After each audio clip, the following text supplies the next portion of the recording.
월, 화, 수, 목, 금, 토 6일 동안 계속해서 이제 세미나를 하는 데도 있다 이렇게 얘기를 합니다. 사실 제가 근본적으로 원하는 바는 저하고 여러분하고 생활하기를 원합니다. 같이 이렇게 신앙생활을 하기를 원하는데 이 세미나라는 어떤 그 단편적인 어떤 짧은 기간 동안에 예수를 얼마나 사랑해서 예수님도 하나님의 아들이신 예수님이 이 땅에 오셔서 제자들을 기를 때 3년 반이라는 저를 함께 했던 것을 생각해 본다면 세미나 2박 3박 4일 우리 2박 3일인가요? 그동안 얼마나 예수에 대해서 전할 수 있을 것인가 이것에 대해서 생각해 보면 좀 제한적이다 이렇게 얘기할 수밖에 없습니다.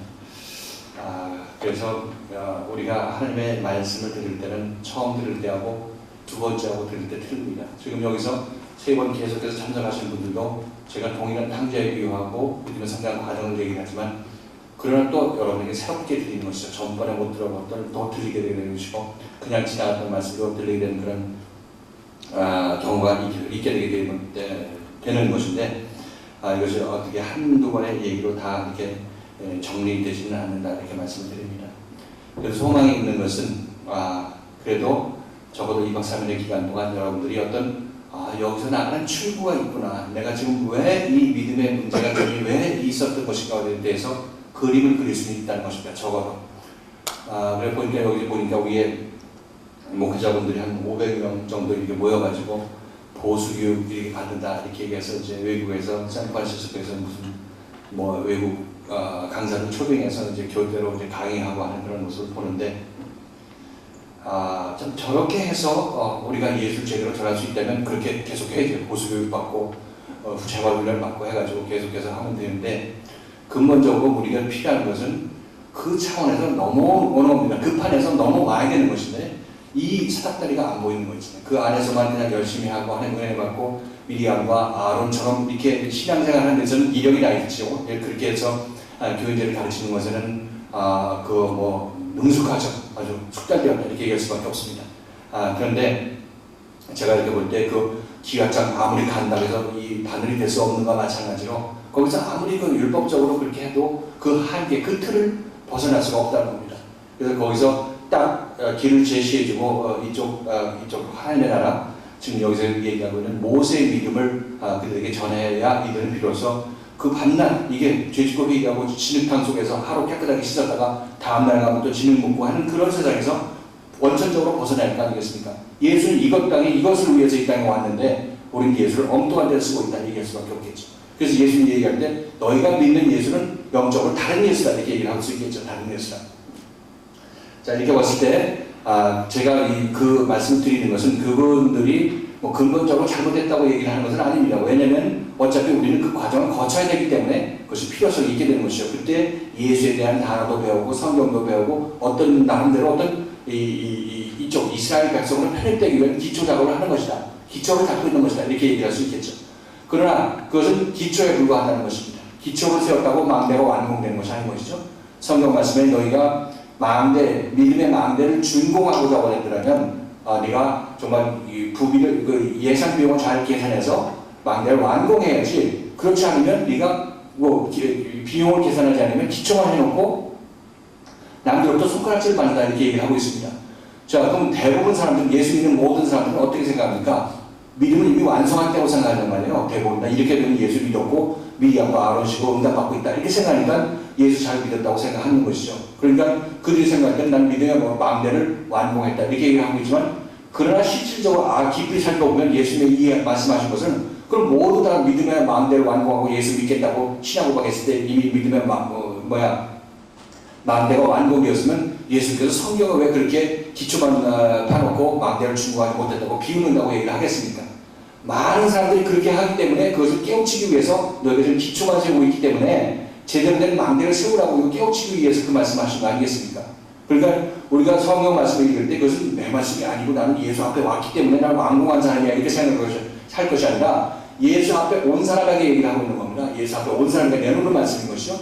너는 지금 믿음이 기초밖에 안 됐기 때문에 완성을 하려면은 네가 이 과정을 예수를 따라 나서는 과정이 있어야 된다. 이것을 얘기를 하고 있는 것이죠.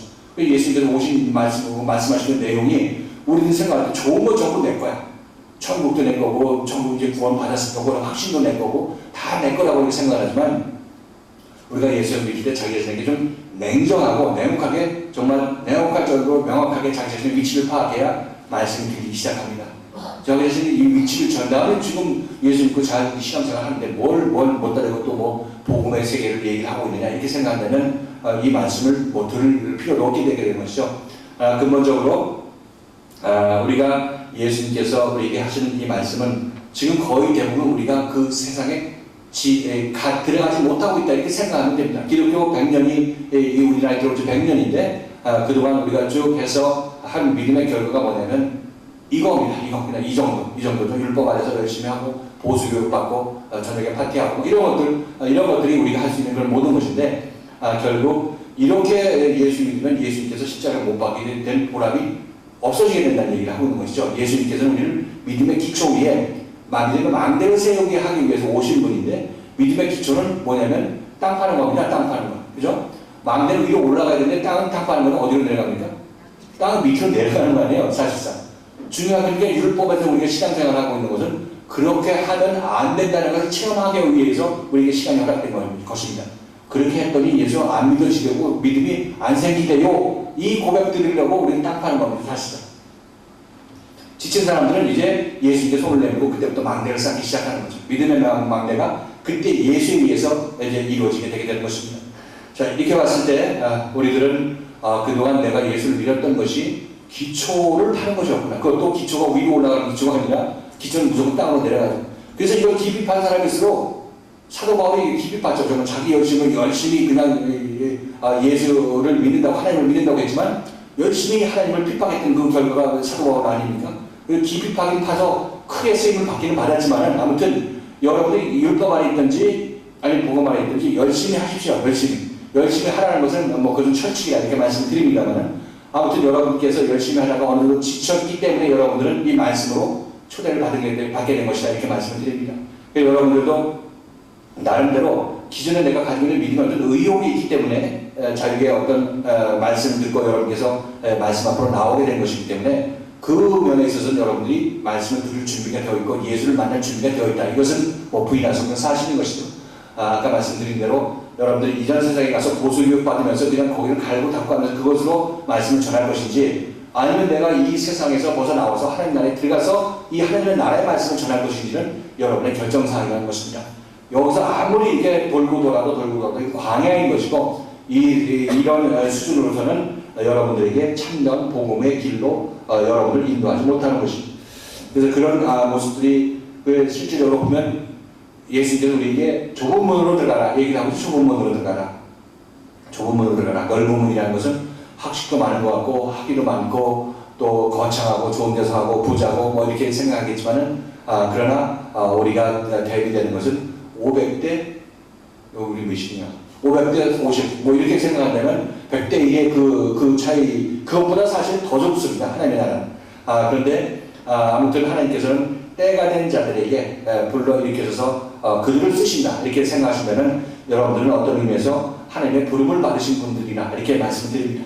이것은 여러분들이 물론 여러분들이 먹고 여러분이 살기 위해서 말씀을 받지만 그런 말씀을 받고 여러분이 살았으면 그 다음에 여러분 뭐 하시라고요? 여러분 남은 그 말씀 다음에 나눠주는 일이 여러분이 해야 될 일인 것이고 여러분이 받아내야 될 기업이라 이렇게 얘기할 수 있겠죠. 그래서 이것을 위해서 우리가 예수 믿는다 생각했을 때 지금 여러분들이 이 자리에 있게 된 것 그 자체가 하나님께서 여러분에게 축복을 해주셨기 때문에 이 자리에 있게 된 것이다 이렇게 말씀을 드립니다. 그래서 우리가 생각해 볼 때는 정말 내가 그동안 믿었던 믿음에 대해서 다시 한번 여러분들이 생각해 보는 그런 좋은 기회가 되었으면 좋겠다 이렇게 말씀을 드립니다. 자, 우리가 예수를 처음 만났을 때 성경에서 배열 순서에 보면 어디가 시작되게 되겠습니까? 마태복음이 시작되죠. 성경 배열 순서에 보면 예수가 처음 만났을 때 내용이 처음 접하게 됐을 때 마태복음의 단계의 믿음이라 이렇게 얘기할 수가 있겠습니다. 그래서 여러분이 마태복음 단계를 거치고 마태 다음에 어디요? 마가 다음에 누가 다음에 이 네 가지를 뭐라고 한다고 했죠? 우리가 이름 부르는데 사복음서. 왜 사복음서라고 하면 예수의 전기, 예수에 관한 전 일생에 관한 기록한 그런 내용인데 네 가지 이 측면에서 기록을 했다. 그래서 네 가지 복음서라 이렇게 얘기를 합니다. 네 가지 복음서인데 신학자들이 성경 말씀 쭉 읽다 보니까 마태복음 분위기하고 마가복음 분위기하고 누가복음 분위기하고 요한복음 분위기하고 똑같이 예수의 전기를 기록했는데 분위기가 좀 다르더라 이렇게 얘기할 수 있겠죠. 여러분도 성경을 안 읽어서 그렇지 읽어보시면 이 분위기가 강조하는 분위기가 다 다릅니다. 그래서 뭐 소의 복음, 인자의 복음 뭐 이렇게 구분을 하는 그런 분들도 있는데 여기서 마태, 마가, 누가복음은 학자들에게 읽어보니까 그래도 이것들은 그래도 예수에 대해서 보편적인 어떤 타당성 있게 좀 공통점이 있다 이렇게 얘기를 해서 학자들은 이 세 복음서를 가지고 공관복음이라 이렇게 얘기하는 거죠. 공관복음, 공관복음 보는 관점이 공통되었다 이렇게 얘기를 해서 공관복음이라고 얘기를 하고 있고 요한복음은 말씀드린 대로 뭐라고 한다고 했어요? 요한복음이라는 거죠. 요한복음이라고 얘기한다고 합니다. 그래서 요한복음 이 네 가지 복음인데 이것은 결국 우리 믿음이 자라나는 단계다 이렇게 다시 한번 여러분에게 말씀드립니다. 여러분께서 예수를 처음 만나게 되면 마태복음 단계에 있다 이렇게 얘기하고 마태, 마가, 누가가 확실히 구분이 잘 안 된다면 여러분들은 예수를 처음 만나서 이끌림 받는 삶을 살고 있다면 여러분들은 공관복음 단계에 있다, 뭉뚱그려서 공관복음 단계에 있다 이렇게 얘기할 수 있겠습니다. 구약시대는 각 이 선지서나 역사서별로 구체적으로 구분을 안 한 것은 그것이 구약시대의 어떤 길을 모르고 헤매는 것이기 때문에 흐릿하기 때문에 그렇습니다. 그렇다고 이렇게 우리가 생각한다면 신약시대는 좀 더 명확하게 우리가 드러나게 되는데 그 마디마디가 명확하게 드러나는 것인데 이것은 우리가 이 거듭남이 예수에 의해서 거듭남이 우리에게 주어지기 때문에 그것을 인해서 확연하게 구분된다 이렇게 말씀드립니다. 자, 아무튼 마태, 마가, 누가복음을 우리가 생각해 봤을 때 마태, 마가, 누가, 요한 이 네 가지 복음을 놓고 봤을 때 예수에 의해서 변화되는 과정이 이 네 복음 단계에 다 들어가 있습니다. 그 말씀드린 대로 마태, 마가, 누가 이때 복음은 예수에 의해서 내가 고침을 받는 과정이라 얘기할 수 있겠죠. 마태, 마가, 누가 복음의 이 네 복음을 고침을 받는 과정이라 이렇게 얘기할 수 있겠죠. 그래서 마태, 마가, 누가복음 공관복음 단계라고 말씀드렸는데 이때가 내가 예수에 의해서 고침받는 단계다 이렇게 여러분에게 말씀드립니다. 이 고침받는 단계에서 요한복음은 아까 여러분에게 말씀드린 대로 분위기가 다른데 요한복음 고침받은 결과에 도달했을 때의 모습이다. 여러분들의 믿음이 고침받은 결과의 믿음에 고침받은 결과에 도달하게 되면 여러분의 믿음은 어디로? 요한복음에 도달하게 된다 이렇게 말씀을 드립니다. 여러분의 믿음이 요한복음에 도달하게 되는 것이죠.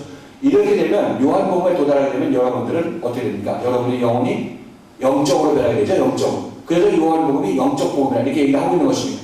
여러분들도 요한복음 단계에 도달하게 되면 하나님의 영이 여러분 마음속에 임하는 상태이기 때문에 여러분들은 거듭난 생명인 것이고 요한복음 단계의 믿음에 도달했을 때의 모습이다. 예수님을 믿은 보람이 여기에 나타나게 되는 것이죠. 그렇죠? 이 요한복음 단계에 도달하지 못하고 구약시대에서 예수 믿은 줄 알고 열심히 노력하고 고수교육받다가 이 요한복음 단계에 도달하지 못하고 죽는다고 할 것 같으면 예수님을 아직 제대로 믿지 못한 그런 사람의 모습인 것이죠. 기초만 하고 마음대로 완공하지 못한 사람들의 모습이 바로 그런 모습이다. 이렇게 얘기할 수가 있겠습니다. 자, 그래서 이 마태, 마가, 누가복음을 우리는 이렇게 네 가지 마음밭으로 이렇게 비유를 할 수가 있습니다. 자, 이 말씀을 같이 한번 읽어보고 자세한 것은 식사 시간으로 같이 살펴보도록 하겠습니다. 자, 마태복음 13장 3절부터 8절까지 말씀인데 우리가 마태, 마가, 누가복음 단계 또 요한복음 단계까지는 씨 뿌리는 자의 비유에서 나오는 네 가지 마음밭의 단계하고 동일하다 이렇게 여러분에게 말씀을 드립니다. 자, 그래서 마태복음 13장 3절부터 8절까지 이 말씀을 같이 한번 읽어보도록 하시겠습니다. 같이 한번 이 말씀을 읽겠습니다. 시작. 예수께서 비유로 여러 가지를 저희에게 말씀하셨는데 씨를 뿌리는 자가 일어나가서 그들세 너는 길가에 떨어지게 새들이 와서 먹어버리고 너는 그녀의 물건에 떨어지게 흙이 깊지 않으므로 쌀쌀하나 해가 그들에 닫혀서 뿌리가 없으므로 말하고 너는 자식들 위에 떨어지게 자라서 비를 망하고 너는 좋은 땅에 떨어지게 혹 100배, 혹 50배, 혹 30배의 것을 하느니라. 자, 이것은 예수님의 유명한 씨 뿌리는 자의 비유입니다. 우리가 씨를 뿌릴 때 어떻게 뿌립니까? 씨를 뿌릴 때 길가밭, 가시밭, 자갈밭, 좋은 땅 다 뿌리나요? 농사 안 적으셨나요? 어떤 씨 뿌릴 때 어떻게 뿌리냐면 좋은 땅에만 뿌리죠? 좋은 땅에만 뿌립니다. 지금 예수님께서 지금 이 성경의 비유를 말씀하실 때 이 비유가 우리 이 세상에서 잘 이해 못하는 그런 비유가 있게 되는 것이죠. 또 예수님이 들어준 비유 중에서 너희가 대접에 안을 깨끗이 하면 겉도 깨끗해지리라 이렇게 얘기하고 있죠. 자, 이 말씀에서 여러분들은 어느 대접을 안 했다 그러면 겉도 깨끗해집니까? 지금 예수의 이 비유는 틀린 비유죠. 우리 눈으로 볼 때는 틀린 비유라는 겁니다. 또 사도 바울이 로마서에서 한 비유 있죠. 접붙임의 비유 있죠. 접붙임. 돌 감람나무가 참 감람나무에 접붙임이 되었다 이렇게 얘기를 하고 있는 것이죠. 근데 실질적으로 어떻게 됩니까? 돌 감람나무에 참 감람나무 가지를 접붙이는 것인데 이것은 역으로 이렇게 사도 바울이 얘기하고 있습니다. 자, 이것이 우리가 생각했을 때 이게 뭐냐? 성령의 능력으로 접붙임을 얘기한다 이렇게 얘기할 것이 아니라 우리가 일반적으로 봤을 때는 지금 예수님의 비유에도 그런 허점이 보인다는 겁니다. 지금 여기서 씨 뿌린 자의 비유도 뿌릴 때, 씨를 뿌릴 때 그냥 밭에 그냥 좋은 땅이건 가시밭이건 돌밭이건 다 떨어져라고 뿌리는 그런 농부는 별로 없는 것이고 좋은 땅에만 다 개가 난 다음에 좋은 땅에만 씨를 뿌리는데 지금 예수님께서는 어떤 이 농사를 졌는지 이거 그냥 다 뿌린다 이렇게 생각할 때 이 비유가 과연 우리가 합당하냐? 그릇이 안을 깨끗이 하면 겉도 깨끗해진다고 그러는데 설거지해 보니까 안이 닦으면 겉에는 더러운 대로 그대로 있더라 이렇게 생각해 본다면 이 비유가 그냥 예수님 비유니까 맞겠지 하고 이렇게 알아낼 것이 아니라 예수님께서 이 비유를 하신 그 어떤 의도를 우리가 제대로 알아야 될 것인데 예수님께서 이런 비유를 하시는 것은 영적인 세상을 우리에게 드러내 주시기 위해서 하는 비유라. 이것이 세상적으로 맞지 않을 수도 있지만 그러나 너희가 이해를 하는데 도움이 되기 때문에 내가 이렇게 비유를 해서 얘기해 준다. 이렇게 얘기를 하고 있는 것입니다. 그래서 씨 뿌린 자의 비유도 여러분들이 이것을 그냥 이 씨를 뿌릴 때 그냥 뭐 우리가 보통으로 뿌리는 그런 씨다 이렇게 생각할 것이 아니라 영적인 세상을 얘기하고 있는 것이죠. 씨라는 것은 무엇을 얘기합니까? 예수님께서 생각할 때 말씀하실 때 씨라는 것은 말씀을 얘기합니다. 참다운 예수 그리스도의 말씀을 얘기하고 있죠. 바로 그것이 씨인 것이고 그 다음에 씨 뿌리는 자는 누구라고 그랬어요? 씨 뿌리는 자. 지금 성경에서는 누구라고 했어요? 예수님, 인자라고 얘기했죠. 인자가 씨를 뿌린다. 그리고 예수님 한 분으로 끝나는 것이 아니라 예수님께서 우리 마음속에 오면 우리도 예수의 했던 일을 하게 되는 거니까 우리도 씨를 뿌릴 수가 있다는 겁니다.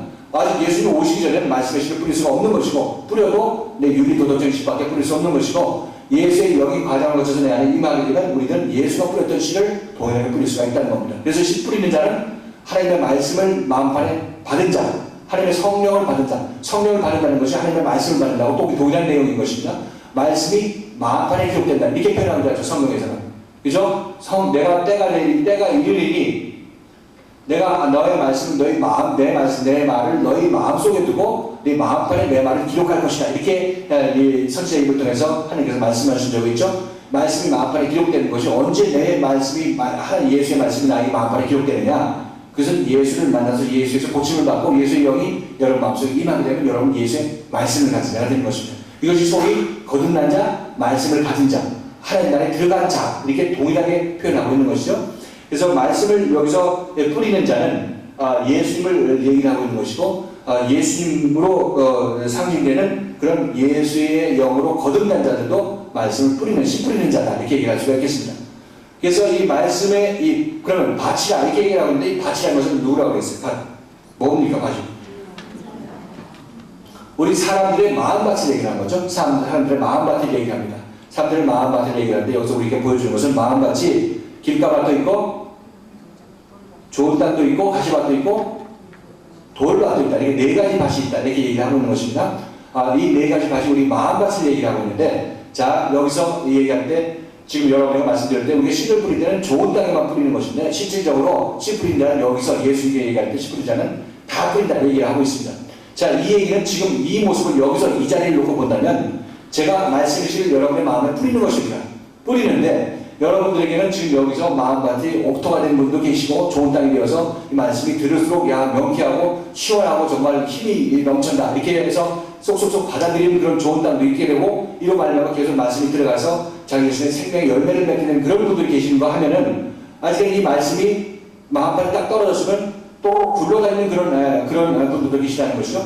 그런 반응을 보이는 분도 계시고 아니면 조금 자라다가 조금 이제 생활하다 보면 핍박이 오면 좀 이제 그것을 포기하는 분도 계시고 이것들이 마음밭이 다 다른 모습들이 여기 그대로 있다 이렇게 말씀드리는 것이죠. 그래서 이것을 모릅니다. 하나님만 아시는 것이고 우리 마음이 어떤 상태에 있는지 모르는 것이기 때문에 하나님 지금 예수님께서 인자가 씨를 뿌릴 때, 씨 뿌린 자가 나가서 씨를 뿌릴 때 네 가지 밭이 있다 이렇게 얘기를 하고 있는데 그것은 바로 우리 믿음이 이렇게 자라나는 것을 얘기하고 있습니다. 즉 우리 믿음이 어떻게 자라나냐면 처음에 말씀을 받았을 때 맨 처음에 나온 밭이 어디입니까? 길가밭이었다가 길가밭이면 한번 예수의 말씀을 거절하면 그냥 끝나는 것이 아니라 소망이 있습니다. 그렇게 해서 자기 나름대로 또 옳다는 방식대로 살다가 힘들면 어떻게 되겠습니까? 이 말씀 한번 들어볼까? 하고 이게 마음을 돌리게 되는 것이죠. 조금 와서 있을 때는 조금 더 견디겠죠. 이때가 그 다음에 자갈밭, 그 다음에 무슨 밭? 다시밭.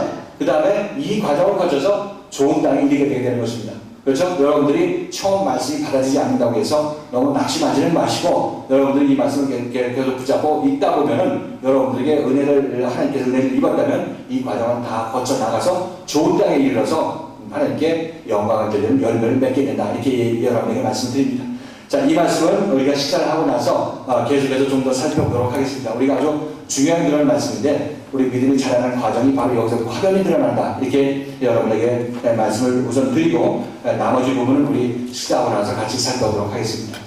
자, 우리가 지난 시간에 예수님을 만나게 되면 우리들에게 네 단계, 네 과정이 우리 앞에서 기다리고 있는데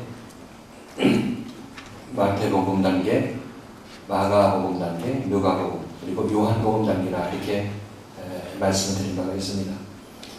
그래서 이 네 가지 단계는 우리가 예수님께서 말씀하신 씨 뿌리는 자의 비유에서 네 가지 밭과 겹쳐서 이렇게 한번 보게 될 필요가 있게 되는 것이죠.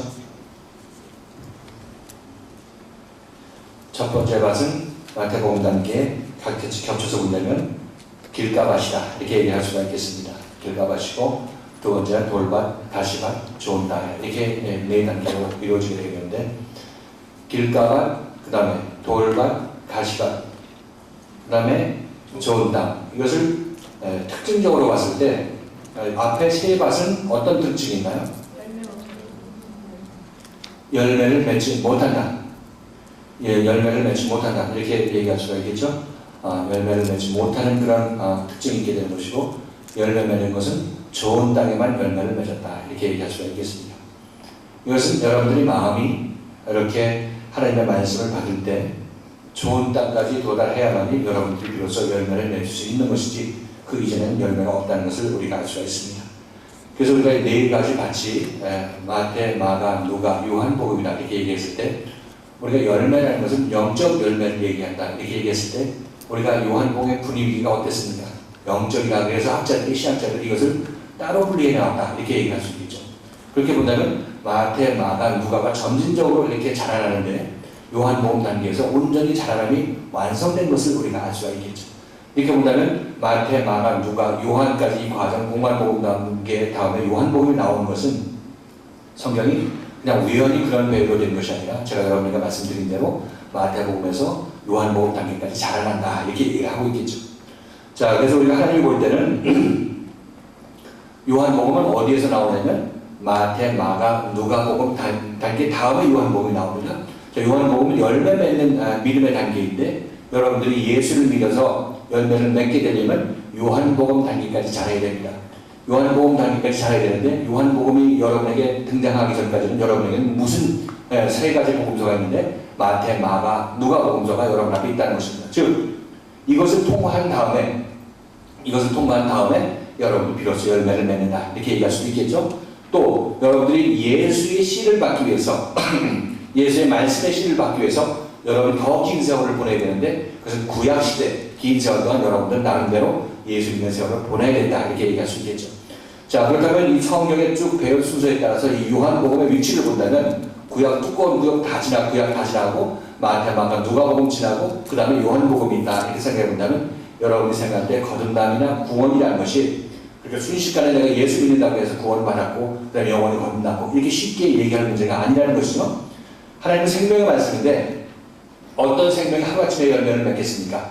이 모든 과정을 거쳐서 열매를 맺게 되었을 때 이 사람은 비로소 생명의 열매를 맺었다 이렇게 얘기를 하고 있는 것이죠. 그렇기 때문에 마태, 마가, 누가복음, 그다음 요한복음 이것은 지금 우리가 얘기하고 있는 네 가지 길가밭과 마찬가지다. 하나님의 말씀을 받았을 때 길가밭에 있는 사람은 하나님의 비록 말씀을 받기는 받았지만 길가밭에 있는 사람은 어떻게 됐습니까? 말씀의 씨가 마음밭에 떨어졌을 때 어떻게 됐나요? 그 다음에 해설을 보시면 어떻게 됐습니까? 공중에 새가 와서 먹어버렸다 이렇게 얘기를 하죠. 공중에 새가 와서 먹어버렸다 이렇게 얘기를 하고 있습니다. 길가밭에 굴러다니니까 공중에 새가 와서 먹어버리는 것입니다. 자, 여기서 봤을 때 새가 무엇이냐? 여러분 생각해보면 여러분 마음속에 이 새가 뭐라고 그랬어요? 여기서 예수님께서는. 자, 마태복음 13장 이 예수님의 해설을 한번 같이 한번 읽어보십니다. 씨 뿌린 자는 인자요 그렇게 말씀하신 것.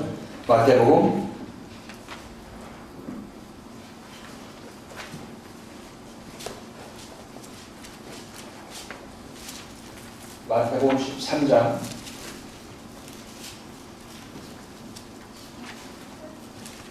몇 절부터 몇 절까지입니까? 해설이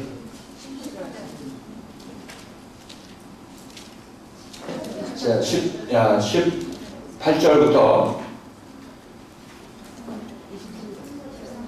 23절까지. 자, 같이 한번 읽겠습니다. 예수님께서 다시 해설을 해주십니다. 18절부터 23절까지. 시작. 그러나 주시는 유효를 따라 아무나 정보 말씀을 듣고 깨닫지 못하면 악한 자가 와서 그 마음에 뿌린 것을 빼앗나니 이는 곧 기와에 뿌리는 자요 돌밭에 뿌렸다는 것은 말씀을 듣고 즉시 기쁨으로 받되 그 속에 피가 없어 잠시 견디다가 말씀을 인하여 하나님의 피가 일어난 뒤에 넘어지는 자요 가시가리에 뿌렸다는 것은 말씀을 들으나 세상의 영광과 진리의 유혹에 말씀을 듣고 좋은 땅에 뿌렸다는 것은 말씀을 듣고 깨닫는 자니 결실하여 교회에 아멘. 첫 번째, 하나님의 말씀을 받고 자기 마음의 상태가 길가밭인 사람은 그 받은 말씀을 듣고도 깨닫지 못한다. 자, 이 말씀 잘 들으셔야 됩니다. 지금 하나님의 말씀이 여러분에게 소위 말해서 천국 복음이 여러분에게 전파가 됩니다. 이 천국 복음은 여러분에게 지금 가리워졌던 그런 복음인데 이 세상에 관해서 천국에 관해서 여러분에게 말씀을 전할 때 여러분께서 이것을 깨닫지 못하고 이것이 소중함을 알지 못하게 된다면 여러분들은 이것을 누가 와서 빼앗아가 버린다면 악한 자가 와서 그 마음에 뿌린 것을 빼앗아간다 이렇게 얘기하고 있는 것이죠. 악한 자는 사단이요 마귀라 이렇게 계속해서 복음서에서 얘기하고 있는 것이죠. 자, 그렇다면 과연 내가 하나님의 말씀을 받았는데 이 악한 자가 어디 와서 내 마음에 뿌려진 이 마음을 뺏어가느냐 이렇게 여러분이 생각하시면 이것이 누가 어떤 현상이 이런 현상일까 이렇게 생각해 본다면 이 악한 자라는 것은 여러분에게 말씀드리면 여러분 왜 악한 자가 와서 너 말씀 받은 게 뭐야 내놔 칼 들이대면서 이거 토해내 이렇게 해서 뺏어간다면 이건 강도죠. 이런 악한 자로 여러분 생각하고 또 사단이 시커먼 얼굴 하고 와가지고 너 받은 말씀 뭐야 다 내놔 이렇게 얘기하고 뺏어간다면 이것은 이건 어떻게 우리가 감당할 수가 없게 되는 것이죠. 나보다 큰 자가 와서 그렇게 한다면. 자, 그런데 여기서 이 악한 자라는 것이 무엇이냐, 누구냐고 할 것 같으면 악한 자의 근원이 누굽니까? 여러분 생각할 때 악한 자는 누굽니까? 여러분 생각할 때 악한 자는 누구일까요? 하나님 보기. 하나님 보기에 악한 자는 우리 바로 인간입니다. 하나님을 대적하고 나보다 하나님보다 잘났다고 와서 이 세상에 살고자 하는 그 사람들이 바로 하나님 볼 때 악한 자인 것이죠. 선한 하나님을 떠나서 이 세상에 왔기 때문에 이가 악한 자다 이렇게 얘기할 수 있겠죠. 물론 이 악한 자의 근원이 누구냐? 사단이요 마귀라 이렇게 얘기할 수가 있겠죠. 이 사단 마귀는 우리가 무릎전에 읽는 성경 3권에서 다룰 그런 내용이지만 아무튼 여러분들이 악한 자가 누구냐면 바로 여러분 자신이 악한 자라 이렇게 얘기할 수 있겠죠. 악한 자인데 이 악한 자가 괜히 악하다고 얘기하는 것이 아니라 악한 자는 인본주의적인 생각을 가지고 있는 자가 악한 자다 이렇게 여러분에게 말씀을 드립니다. 하나님의 말씀을 받았을 때 여러분 마음속에 지금 하나님 나라가 이렇게 있고 우리가 그동안 믿어왔던 이런 믿음이 율법적인 믿음이다 이런 얘기를 들었을 때 여러분들이 이 천국에 대한 복음을 제대로 깨닫지 못하면 여러분들이 이 받은 말씀이 어떤 생각이 여러분을 이 받은 말씀을 잡아먹느냐면 내가 그동안 기존에 많은 신학자들이 많은 목사님들이 옳다고 생각해서 내가 믿은 이 말씀인데 이것이 틀렸다는 말이냐 이렇게 생각하면서 오늘 받은 말씀, 어제 받은 말씀을 마음속에 가지고 있다가 어떻게 됩니까? 자기가 인본주의적인 생각, 악한 생각으로 이것을 잡아먹어버리게 되는 것이죠. 이런 말씀 필요 없어. 난 이거 없어도 잘 살고 왔어. 이렇게 생각하면서 이 말씀을 받았을 때 자기 스스로 인본주의적인 생각으로 말씀을 제거해버리고 무시해버리는 것, 이것이 공중의 새가 와서 악한 자가 와서 이 말씀을 빼앗아가버리는 것입니다. 깨닫지 못하면 빼앗아간다는 얘기를 하고 있는 것이죠. 왜 깨닫지 못하느냐? 내가 인본주의 생각으로 판단할 때 이 말씀이 틀리다. 윤리도덕적으로 할 때 이 말씀이 틀리다. 이런 생각에서 자기 자신의 판단으로 그 말씀을 판단하고 내보내게 되는 것이죠. 그래서 이것이 그 사람의 마음밭이 어떤 마음밭이냐면 아직까지 넌 좀 고생을 좀 더 해야 되겠구나. 율법 안에서 고생을 좀 더 해야 되겠구나. 이렇게 주님께서 말씀하실 수밖에 없게 되는 것이고 하나님의 말씀을 받았을 때 우리들은 맨 처음 제가 여러분에게 연기에서도 여러분에게 말씀드렸지만 혼동이 일어나고 고민을 한다고 말씀드렸죠. 이것이 바로 이 말씀이 새로운 말씀이 들어갔는데 그 전에 난 이걸 가지고 어떻게 할 것인가 고민하다가 내가 지금까지 틀릴 리가 없어. 많은 사람들이 내 동료 사람들이 주위 사람들이 이렇게 예수를 믿고 있어. 생각하면서 이 생각을 말살시켜버린다면 공중에 새가 와서 이 말씀을 잡아먹는 것이다. 이렇게 표현하고 있는 것입니다. 이것은 여러분들이 말씀을 접할 때 여러분들도 뭐 자유의 복음을 접하고 금방 확 하고 들어오신 분이 우리 많지는 않을 것이지만은 여러 번 읽고 생각하고 하다가 여러분들 점점 가까이 오게 된 그런 과정이 있었다 이렇게 생각해 볼 때 지금 여기서 얘기하고 있는 하나님께서 길가밭의 마음 상태에 있는 사람들은 깨닫지 못하기 때문에 그것의 소중함을 알지를 못합니다. 그러니까 일본주의적인 생각에 그것을 흘려보내게 되는 것이죠. 말살시켜버리게 되는 것인데 이것이 바로 마태복음 단계 첫 단계 예수를 처음 만나서 우리가 보이는 반응이다 이렇게 얘기할 수 있겠죠. 왜 그러느냐? 예수는 내가 지금 기존에 믿고 왔는데 무슨 또 다 천재라고 이름 붙여가지고 와가지고 또 예수를 믿고 예수를 만나야 된다고 하느냐 하니까 이것을 처음 받기에는 이것이 거부감이 생기게 되는 것이고 배척할 수밖에 없게 되는 것이죠. 그래서 이런 마음이 처음에 우리가 겪게 되는 그런 마음의 밭의 상태인 것이고 이것이 바로 길가밭이다 이렇게 얘기를 하고 있는 것입니다. 그래서 이것이 악한 자라는 것은 여러분 외부에 누가 악한 자가 와서 물론 여러분들 외부에 악한 자로 작용하는 사람이 있을 것입니다. 말씀을 듣고 갔더니 내가 화세미나에 갔더니 이렇게 얘기합니다. 이렇게 얘기하면 옆에 있는 사람이 야 그러면 그런 이상한 얘기를 듣고 다니냐? 그런 것은 전부 우리 신학자가 인정해주지 않는 얘기야. 옆에서 딱 얘기하면 아멘 할렐루야 하면서 이것을 막 집어버리게 된다면 이것을 공중에 새가 와서 먹어버리는 것입니다. 이것도 마찬가지인 것이죠. 근본적으로 내가 이 받은 말씀을 빼앗기는 이유가 무엇이냐면 내 안에 있는 악한 자가 이 밖에서 얘기하는 악한 자하고 내통하기 때문에 그렇다 이렇게 얘기할 수 있는 것이죠. 밖에 악한 자가 와서 왜 그러냐 생각하고 내가 그렇게 미혹을 해도 내가 빼앗기지 않으려면 여기서 꽉 붙잡고 있으면은 네가 그런 얘기해도 난 이 말이 옳다고 생각하고 깨달은 결과 이것이 맞다고 생각한다 하면 마음을 닫아버리면 유혹해도 이것을 끄집어내갈 수가 없게 되는 것이죠. 그래서 여러분들이 여기서 악한 자가 나의 외부에서 침입하는 것이냐 아니면 내 안에 있는 악한 자냐 이것은 여러분께서 어느 경우나 마찬가지입니다. 근본적으로 우리 마음속에 아직 악한 자의 생각이 우월하기 때문에 그런 것은 외부에서 어떤 충동이 오고 유혹이 오면 거기에 마음을 열어주기 때문에 여러분들이 악한 자의 어떤 그 꾀임에 넘어가게 되는 것이다 이렇게 얘기할 때 이 악한 자라는 것은 결국 남탓하기 전에 내 자신이 정신 똑바로 차리고 이것이 옳은지 그른지 그것을 여러분께 깨달을 수 있는 그런 마음을 가져야 여러분들은 그 길가밭의 단계를 면하게 된다. 즉 악한 자에게 받은 말씀을 빼앗기지 않아야 한다 이렇게 얘기할 수 있겠죠. 마태복음 단계에서는 그렇게 받은 말씀이 빼앗겨버리는 그런 결과를 가져오는데 그 다음에 조금 지나가면은 그 다음에 마가복음 단계가 오는데 마가복음 단계는 어떤 단계냐면 돌밭에 뿌려졌을 때인 것입니다. 여러분들 말씀하고 빼앗기면 영원히 빼앗기면 여러분의 소망이 없겠지만 그러나 세상에 또 살다 보면 힘들면은 또 다시 말씀 앞으로 나오기를 원하고 회개하고 오기를 원한다면 그때 또 여러분께서 그때 하셨던 멈췄던 곳에서 다시 시작할 수밖에 없게 되는 것입니다. 그래서 여러분에게 살아있을 동안에는 우리 인간들이 이 세상에서 목숨을 부지하고 있을 그 순간에는 우리에게 기회는 있다 이렇게 얘기할 수 있겠죠. 육신의 목숨을 잃는 동안은 나는 생각하고 말씀을 받을 기회는 나에게 주어진다 이렇게 여러분들이 생각하시면 됩니다. 자 그래서 이렇게 두 번째 좀 그렇게 해서 자기가 이 말씀이 아니다 생각하고 했던 그런 시절에서 좀 더 자기 인생을 살다 보면 이제 돌밭 단계가 자기 자신 마음속에 임하게 되는데 이 돌밭에 말씀이 뿌려지게 되면 받을 때는 그 사람들은 어떻게 즉시 기쁨으로 받는다 이렇게 얘기할 수 있겠죠. 말씀 받을 때 그냥 깨닫지 못해서 그냥 날아가 버렸다면 지금 받을 때 정신 차리고 눈 크게 뜨고 들어보니까 이 말씀이 이거네 사실 이렇게 우리가 성경을 해석해야 되는 것이네 생각하게 되는 것이 바로 우리의 어떤 그 다음 단계인 것이죠.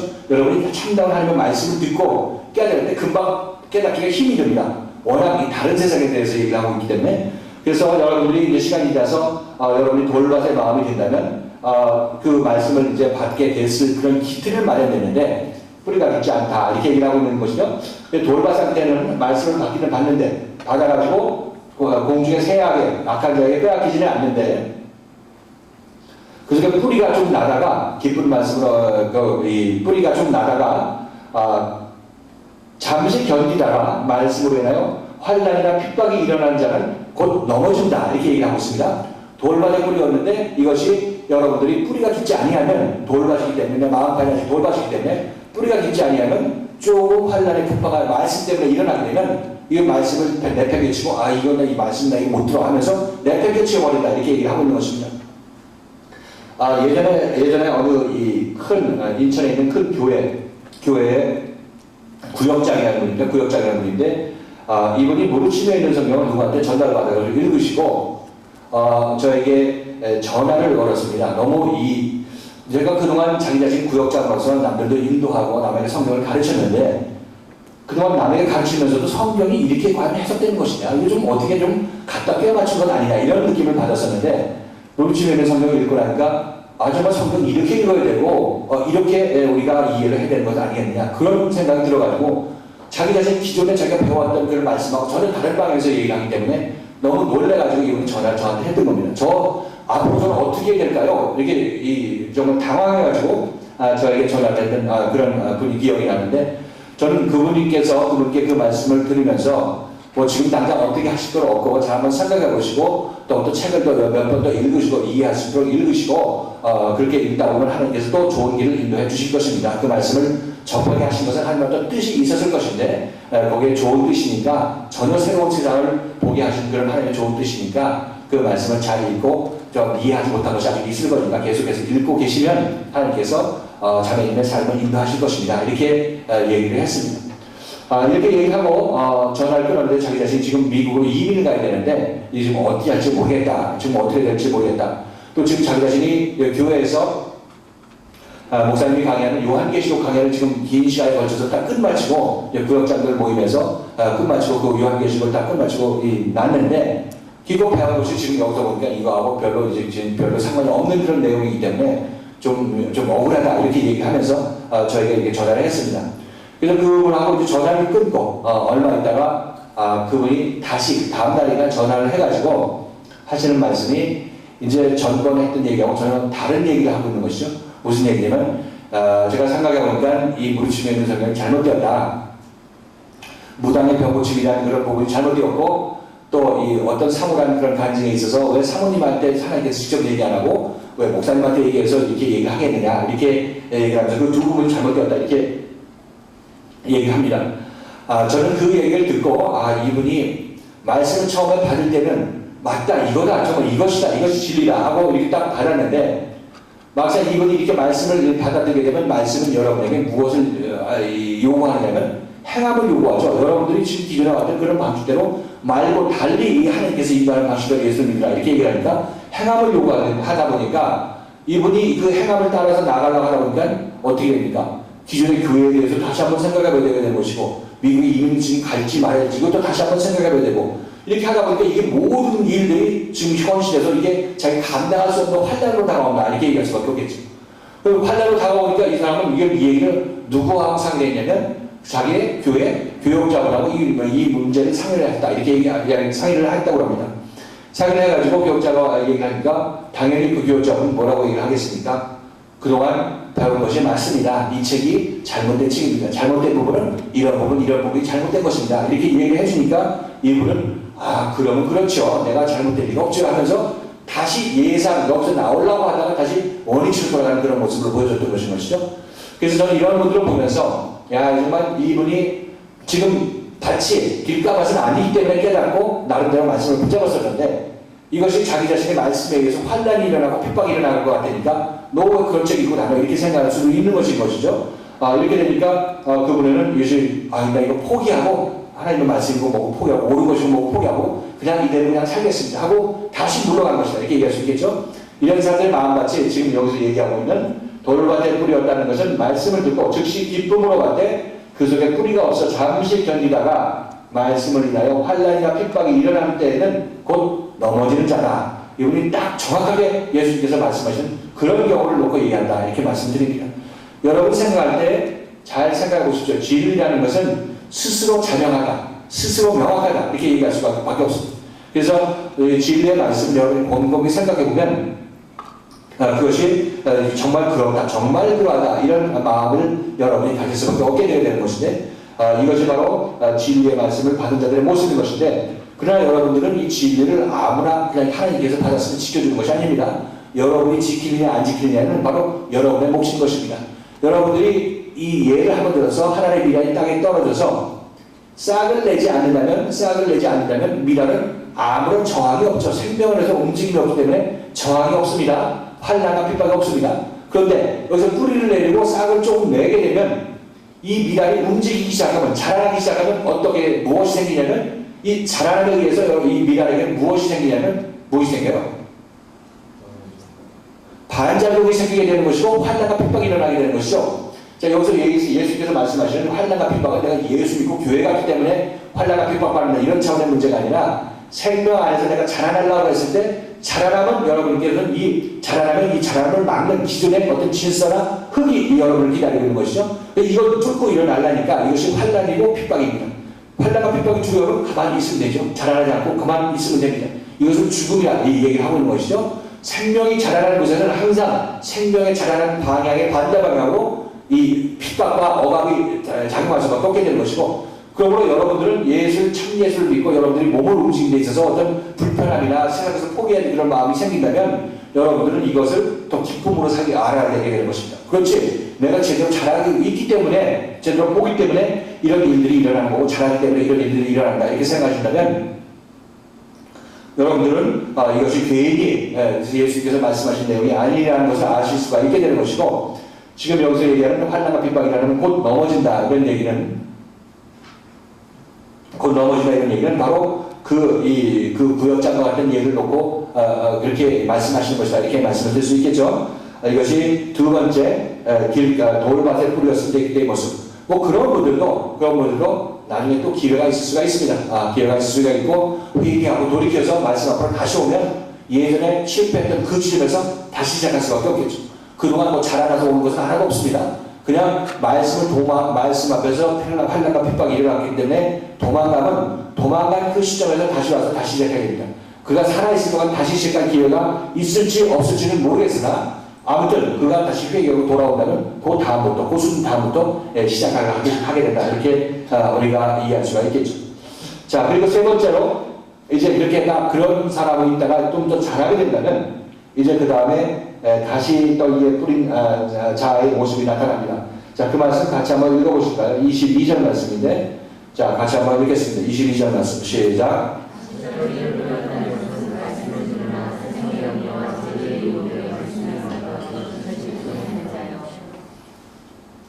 가시떨기에 뿌려온다는 것은 말씀을 들으나 세상의 영자와 죄의 유혹에 말씀이 막혀 결실지 못하는 자다 이렇게 얘기를 합니다.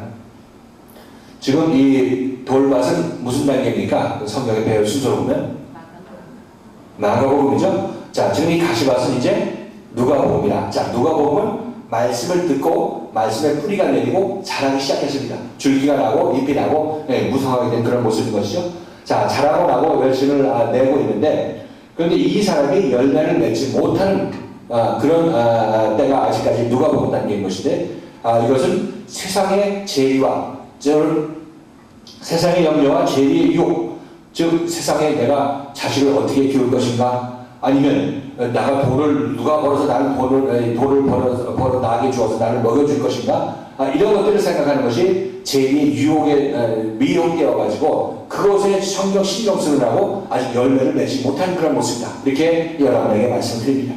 자, 그래서 여러분들이 예수를 믿고 예수를 따라 나서는 과정이 바로 이때 이 과정인 것인데, 예수라는 것은 지금 이 예수는 그냥 관념 속의 예수가 아니라 2000년 전의 예수가 아니라 지금 여러분 삶 속에서 여러분을 이끌고 있는 그 예수를 얘기를 하고 있는 것입니다.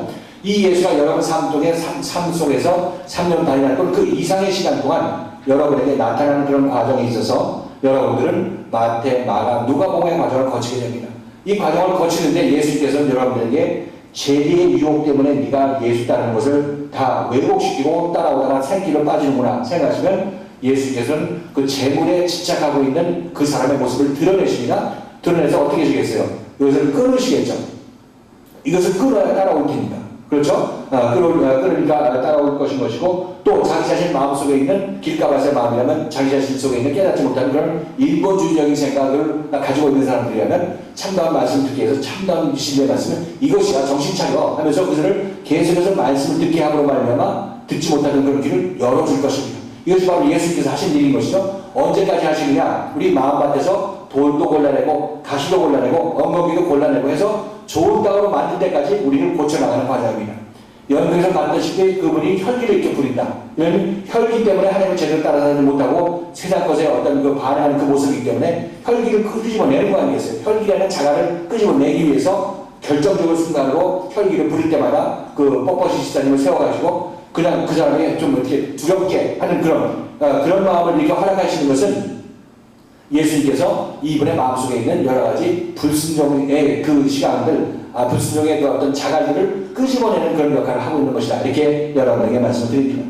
자, 이렇게 보자면 마태, 마가, 누가복음, 돌밭, 길가밭, 돌밭, 가시밭 이 과정은 예수님께서 우리를 고치시는 과정이야. 이렇게 얘기합니다. 이것이 공간복음 단계야. 이렇게 얘기를 하는데 이 공간복음 단계에서 여러분들이 어떤 일들이 여러분에게 일어나느냐. 이 3년 반이라는 세월 동안 여러분들에게 가장 소중한 일이 일어납니다. 지금 베드로의 경우를 보면 베드로의 인생을 우리가 세 부분으로 나눈다 이렇게 얘기를 말씀을 드린 바가 있었는데 세 부분은 첫째 부분이 어디라고 했어요? 베드로의 인생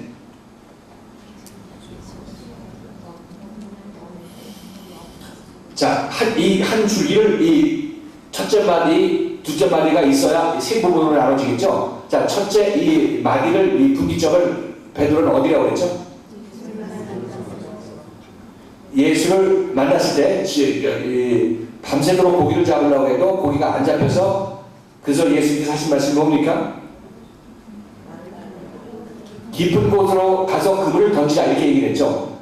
그래서 예수님께서는 베드로에게 깊은 곳에 가서 그물을 던지라고 했을 때 실질적으로 어부의 그 지각으로는 옳다함으로서 판단할 것 같으면 깊은 곳에서는 고기가 없다고 얘기를 하는 것이죠. 그래서 베드로는 나름대로 다 금을 던져볼 것을 다 던져보고 이제 포격 그물을 씻으러 돌아가려는 그런 찰나에 예수님께서 오셔가지고 베드로를 부르는 장면입니다. 그래서 다시 한번 복습하는 의미에서 이 장면을 같이 한번 살펴볼 것인데 예수님께서 이제 이 베드로에게 깊은 곳으로 그물을 던지라고 했을 때 그때 베드로의 모습은 나 이제 밤이 맞도록 그물을 던졌지만 고기 한 마리도 못 잡았다. 나 이제 내일 우리 가족 굶어야 된다. 포기하고 그물 싣고 돌아갈 그런 준비를 하는 그 순간에 예수님이 왔다는 겁니다. 이건 무슨 얘기를 합니까? 상징적으로 베드로의 인생에 있어서 고기 잡으려고 많은 노력을 하는 그 베드로가 포기하고 지쳐 쓰러졌을 때 이때 예수가 오신 것이다.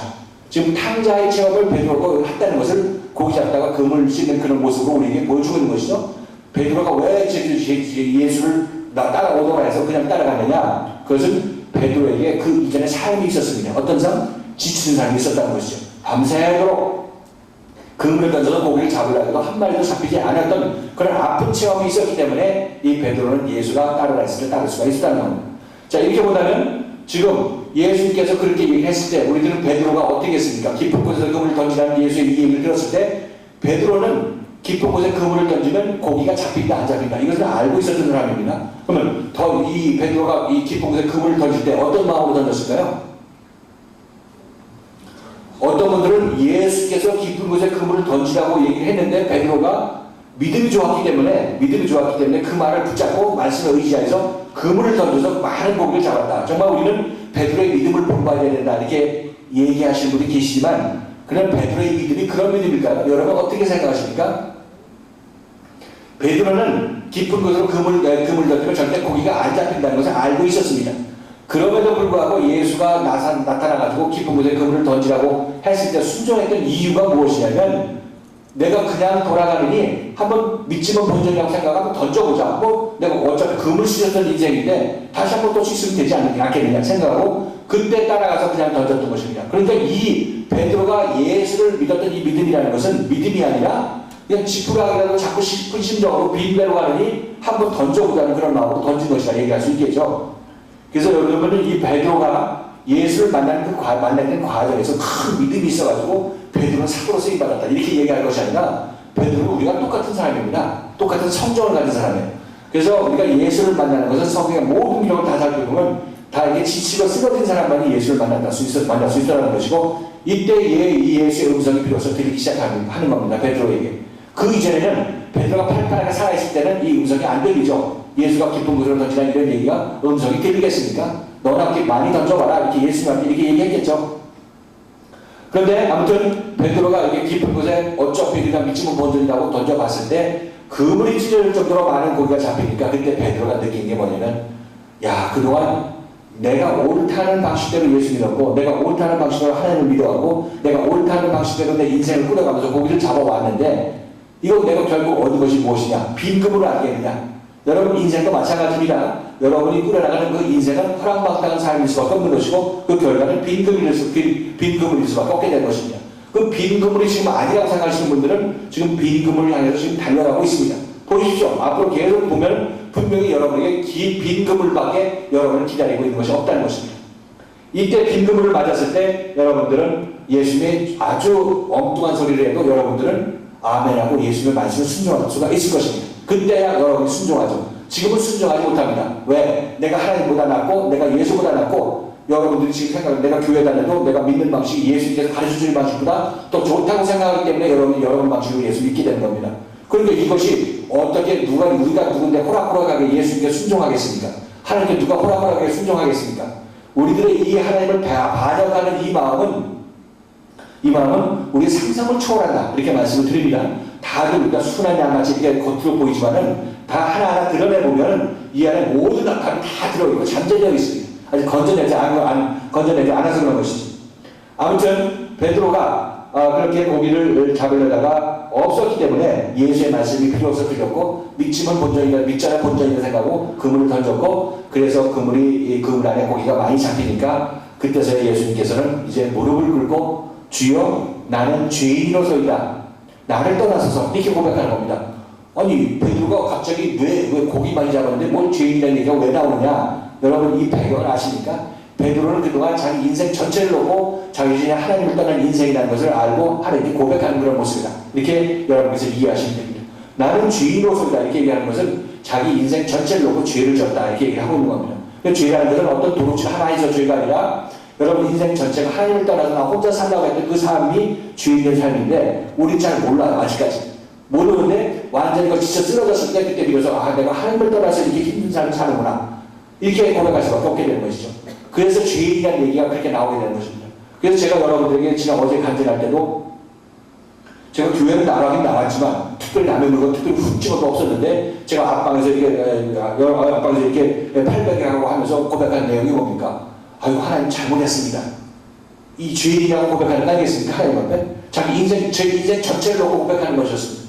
하나님 제가 잘못했습니다. 앞으로 교회 열심히 다닐 테니까 정말 내 병을 좀 고쳐달라고 이렇게 고백했던 그것이 바로 베드로가 고백한 주여 나를 떠나서 난 죄인으로서라는 그 고백인 것이고 탕자의 비유에서도 어떻게 했습니까? 탕자가 먼 날에서 돼지는 주역 열매를 먹으려고 해도 주는 사람이 없었을 때 그때도 똑같은 얘기를 합니다. 내가 아버지와 하나님께 죄를 얻었다. 얘기를 하면 죄를 얻었다.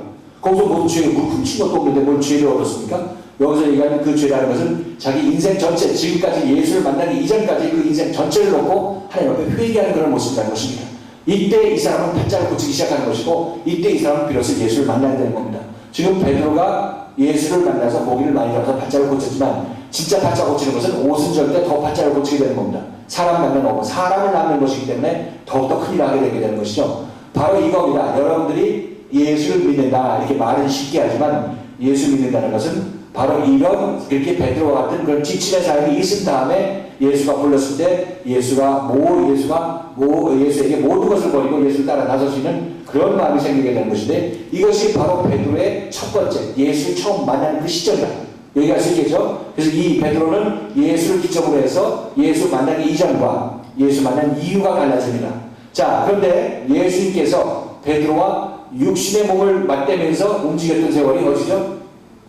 3년 반이라는 세월인 것이죠. 이때 이 베드로에게 나타났던 예수는 이제 부활하고 승천해서 순전히 베드로를 떠나게 되게 되는 것이죠. 베드로를 떠나게 됩니다. 떠나고 이제 성령으로 오순절날 베드로에게 다시 임하게 되게 되는 것이죠. 자, 이렇게 봤을 때 지금 베드로의 인생은 예수를 만나기 전, 예수를 만나서 예수와 함께 다니는 요기, 그리고 예수가 성령으로 왔을 때 이 부분, 그렇죠? 베드로의 인생에 있어서 가장 참되고 복되고 멋진 인생이 어디였냐면 바로 이 성령과 하나 된 삶이었다. 이렇게 여러분이 생각하실 수 있겠죠? 그래서 베드로가 여기서 이 첫 번째 단계가 세 부분이 있는데 결국 베드로의 마음속에는 결국 마음같이 이 첫 번째 예수 처음 만났을 때가 베드로의 마음은 이때가 비로소 좋은 땅으로 변화됐을 때다. 이렇게 여러분에게 말씀드립니다. 그래서 좋은 땅이라는 것은 지쳐 쓰러진 땅이 좋은 땅입니다. 왜? 그 땅이 순종하기 때문에 그렇습니다. 자, 여러분, 제가 가끔 우리가 예수에서 고침받는 것을 이렇게 비유를 합니다. 암 환자가 수술을 받아야 되죠. 우리 주인은 암 환자를 비유할 수 있는데 수술을 받아야 됩니다. 수술을 받아야 살죠. 그래서 예수님께서는 의사로 우리 안에 있는 암세포를 제거해 주시는 그런 분이신데, 그래서 제거 수술이 다 끝나게 되면 이제 암 환자는 이제 팔팔하게 살아서 움직이게 되는 것이죠. 그래서 우리 영혼도 마찬가지입니다. 우리 영혼도 암 환자, 영적 암 환자인 것인데, 이 암 환자를 예수님께서 우리를 어떻게 하냐면 수술해서 암덩이 세포를 제거합니다. 예수를 만나서 의사를 만나면 이 수술칼이 들어오게 되는 것이죠. 여러분들이 예수를 만나면 예수님께서 여러분 복 주시고 물고기 많이 잡아주는 이런 이 좋은 예수만 나타나는 것이 아니라, 나중에 베드로는 물고기 많이 잡아줬다가 맨날 돌아다니면서 예수한테 혼나기만 하죠. 이 사탄아 물러가는 얘기 들으면서 계속해서 고침을 받는 과정, 아픈 그런 체험을 베드로가 3년 반 동안 하게 되는데, 고기 물고기 잡아준 건 처음이에요. 그거 맨날 물고기 잡아준 거 아닙니다. 그렇죠? 물고기를 잡아줌으로 말미암아 베드로의 마음을 움직였지만, 그 뒤로부터 예수님은 베드로한테 맨날 물고기 잡아줬던 그런 기억이 없습니다. 그렇죠? 그래서 여기서 베드로는 그동안 예수를 따라다니면서 이제 좋은 땅이 되었기 때문에 계속해서 베드로 마음속에 있는 여러 가지를 이 세상적인 요소들, 인본주의적인 생각들을 수술해 나가는 그런 과정이 바로 3년 반이라는 그런 과정이다. 이렇게 여러분에게 말씀드립니다. 그래서 우리들은 왜 지금 내가 암 환자일 때 지금 수술이 안 되느냐? 지금 팔팔하게 움직일 때 왜 안 되느냐? 수술가를 들이대면 이 사람은 도망가기 때문에 그렇습니다. 저주하고 도망가기 때문에 그런 것이죠. 바리새인과 성경들이 아직 때가 안 됐기 때문에, 때가 안 돼서 예수를 만난 사람들이 예수를 감당해내지 못하고 예수가 수술가를 들이대고, 네가 너희들이 왜 이렇게 바리새인적 신앙생활하고 바리새인으로서 이 독사의 아닌 것 같은 그런 행동을 하느냐, 이렇게 지적을 하니까 이들은 예수를 죽일 수밖에 없다는 것이죠. 예수의 이 말씀은 그들을 찌르는 칼로 작용을 했던 것이죠. 근데 이들은 이것을 거부했기 때문에 오히려 그들이 예수를 죽일 수 있었던 그런 배경이었었는데, 아무튼 우리가 때가 안 된 사람이 이 말씀을 접하면 말씀을 타고 올라와서 이 말씀으로 찬양하는 그런 모습을 보이고 있는 것이죠. 아무튼 이 예수님께서 수술할 수 있는 사람이라면 어떤 사람이냐면, 우리가 암 수술할 때 어떻게 됩니까? 마취가 가서 마취하죠. 마취하게 되면 이 사람이 이제 움직이는 것이 아무것도 없는 것입니다. 회개라는 것이 바로 이 마취에 해당된다. 이렇게 생각하면 됩니다. 세상에 막 살다가 지쳐 쓰러졌을 때 누가 때려도 너 나 때리냐? 하고 이렇게 끌려가는 이런 사람이 바로 예수에 의해서 수술받을 수 있는 준비가 된 사람입니다. 그래서 수술하려고 칼 들이대면 벌떡 일어나가지고 승질내고 도망가버리면 이 사람은 이거 어떻게 되겠어요? 이것은 수술을 받을 기회가 없다는 것이죠. 지금 여러분 예수 믿을 때 여러분이 마음속에 아픔이 없는 것 같지만, 분명히 지금 마태, 마가, 누가복음 단계에서는 예수께서 여러분 삶 속에서 마음을 아프게 하는, 일부러 아프게 하는 경우가 비일비재한 겁니다. 지금 여기서 이 연구할 때 그분이 자기 자식을 잘 견뎌내다가 좀 어쩔 수 없이 자식이 손을 대는 그런 경우로 결국 하나님께서 야, 너 참는데 네가 자식한테 잘 견디고 나한테 맡겼느냐? 그럼 하면 이 상황을 한번 내가 견뎌봐라 하면서 그 상황을 허락해 주시는 겁니다. 그 상황에 딱 걸려 넘어져가지고 이 사람은 자식에 대해서 손을 대게 되고 하다 보니까 자기 모습도 보게 되고 자식에 대해서 미안한 마음도 들고, 그러면서 자기 자신의 어떤 아직도 하나님께 맡기지 못한 그런 모습을 보면서 굉장히 마음 아픈 그런 체험을 해야 되는데, 이런 것들이 바로 예수님께서 우리를 고치는 손길이다. 이렇게 여러분에게 말씀드립니다. 이것이 바로 암 환자가 예수에 의해서 수술받는 과정이라는 것이죠. 자, 이런 과정을 거치게 되면 주님께서 되었다 생각하실 때 주님께서는 이제 이분의 마음속으로 성령으로 임하게 되는 것이다. 이렇게 말씀을 드리는 것이죠. 자, 이것이 마태, 마가, 누가복음 단계에서 일어난 일들인 것이고, 가장 인생의 핵심적인 것은 예수가 나를 수술하는 그 부분, 이것이 바로 여러분의 가장 인상적인 부분이다. 예수가 아직 여러분 수술까지 안 될 때는 여러분들은 이쪽 하나님을 믿었을 그때의 모습인 것인데 그때가 여러분들은 아직까지 예수에서 본격적으로 고침을 받지 못할 그때의 모습이었다. 이렇게 여러분에게 말씀드립니다. 자, 제가 지금 이 예수에 의해서 인도함 받을 때 제가 제자들의 경우에는 예수님께서 물고기 잡아주는 경우는 많지 않다. 이렇게 여러분에게 말씀드렸고 3년 반 동안 그 대부분 예수님께서 이 제자들에게 보여준 그 내용이 기록의 내용이 뭡니까? 대부분 제자들은 예수님으로부터 칭찬을 받았나요? 아니면 너희가 왜 그 모양이라는 식으로 이렇게 얘기를 들었나요? 책망받았죠? 당연히 책망받을 수밖에 없습니다. 하나님이신 예수님께서 이 땅에 오셔가지고 그 눈으로 볼 때 우리 죄인의 모습이 어떻겠습니까? 당연히 책망받을 수밖에 없겠죠. 그래서 어느 교회에서 가보면 우리 교회는 내가 교회 나왔는데 교회 와서 내가 세상상이 힘들어가지고 교회 나와서 위로받으려고 하는데 소망을 줘야지 뭐 이거 잘못했다고 반면 지적만 하느냐 이렇게 하시는 분이 계신데 천만에 말씀 소망 받으려고 예수 믿는다면 그 예수님께서 소망을 주시긴 주시는데 수술 반드시 소망을 주시는 겁니다. 수술 자체가 없이는 소망이 없는 것이죠.